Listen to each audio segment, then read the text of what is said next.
انطاکیہ کے یونانی بادشاہ اینوٹینس نے شہر پر قبضہ کر لیا اور ہیکل کو بت قدے میں تبدیل کر دیا۔ اس وقت کتاب مقدس کا واحد نسخہ بھی نظر آتش ہو گیا۔ اب یہودی لاوارث دین اور دنیا دونوں سے محروم ہو گئے۔ حضرت عیسیٰ علیہ السلام دنیا میں تشریف لائے۔ بیت المقدس سے 4 میل کے فاصلے پر قصبہ ناصریہ میں پیدائش ہوئی۔ شہر اور اطراف کے علاقے کو اپنی تبلیغ کا مرکز بنایا۔ یوں یہاں دوبارہ رونق آئی۔ یہ خوش آئندہ بات بھی بہت جلد ختم ہو گئی۔ 70 سن عیسوی میں رومی سپہ سالار تیتوس نے بیت المقدس پر ایک شدید حملہ کر کے ہیکل کو مسمار کر دیا اور قتل عام کرایا۔ زندہ رہ جانے والوں کو جلا وطن کر دیا اور شہر کے ایک کونے سے دوسرے کونے تک ہل چلا دیا۔ 3 صدی بعد یہاں کے حالات بدلے۔ 312 عیسوی شہنشاہ روم قسطنطین اعظم نے عیسائی مذہب قبول کیا۔ اس سے بنی اسرائیل کو کچھ قوت ملی، لیکن یہ دور بھی تا دیر قائم نہ رہا۔ 300 سال بعد رومت الکبریٰ کی ستوت پھر پارا پارا ہو گئی۔ ارض مقدس پر شہنشاہ ایران کا قبضہ ہو گیا۔ 7ویں صدی عیسوی میں ظہور الاسلام ہوا۔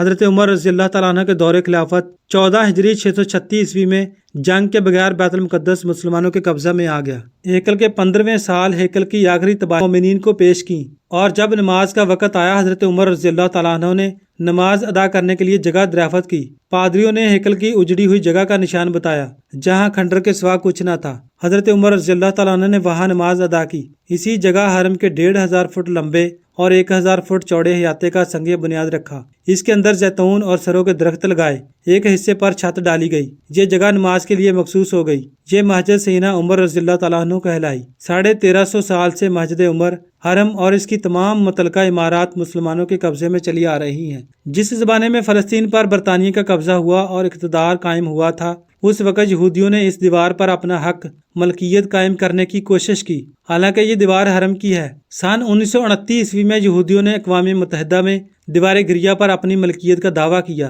عالمی ادارے نے ایک کمیشن قائم کیا۔ فرجکین نے کمیشن کے سامنے اپنے دلائل اور شواہد پیش کیے، جس نے مکمل چھان بین کے بعد یہ فیصلہ دیا کہ قانونی اور تاریخی اعتبار سے دیوار گریہ حرم کا ایک حصہ ہے جس پر مسلمانوں کا قبضہ ہے، اور ان کے مالکان حقوق بالکل درست ہے۔ یہودیوں کو صرف اس قدر حق ہے کہ وہ اس کی زیارت کے لیے یہاں آ سکتے ہیں۔ لیکن بعد میں برطانیہ اور مغربی اقوام کی سازش سے فلسطین میں یہ المناک صورتحال پیدا ہو گئی کہ 14-15 جولائی سن 1948 عیسوی کی درمیانی رات اسرائیل کے قیام کا اعلان کیا گیا اور شہر بیت القدس کے کچھ حصے پر یہود کی اس نام نہاد حکومت کو قبضہ دے دیا گیا۔ یہ دنیا کی تاریخ کی سب سے بڑی سازش ہے اور ایسی سازشوں کا سلسلہ مسلم امت کے خلاف جاری ہے۔ اللہ ہم سب کی حفاظت فرمائے، آمین۔ یہود کی تمام شرارتوں اور سازشوں کے باوجود انتہائی رواداری کے جھوٹے ثبوت دیے جاتے رہے، حتیٰ کہ سن 1948 عیسوی کی جنگ کے دوران بھی دیوار گریہ کی زیارت کے لیے زائرین کی خاطر عارضی جنگ بندی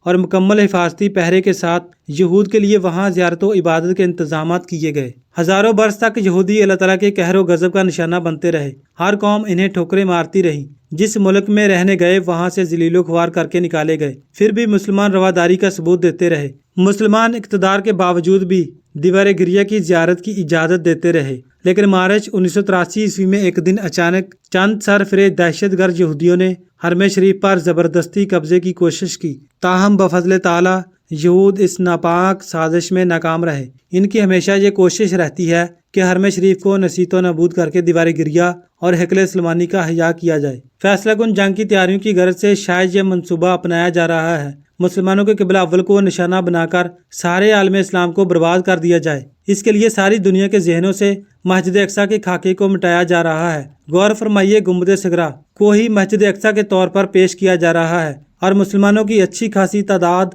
سنہرے گنبد والی مسجد کو ہی مسجد اقصیٰ سمجھ رہی ہے۔ یہودی سازش کا پہلو یہ ہے کہ جب یہودی اصل مسجد اقصیٰ کو شہید کر دیں گے تو عالم اسلام کا شدید رد عمل ناقابل برداشت رہے گا اور تمام اختلافات ختم کر کے عالم اسلام ایک ہو جائے گا۔ مسجد اقصیٰ کا نام لیا جائے گا اور سنہرے گنبد کو دکھایا جاتا رہے گا۔ عیسائیت اور یہودیت کے عظیم اور ناپاک اتحاد نے آخری اور فیصلہ کن جنگ کا آغاز کر دیا ہے۔ یہ حالات اس امت کے لیے کچھ نئے نہیں ہیں۔ قرب قیامت میں پیش آنے والے حالات پہلے ہی بتائے جا چکے ہیں۔ اس وقت کا المیہ یہ ہے کہ اب تنہا امت کو ان حالات کا مقابلہ کرنا پڑ رہا ہے۔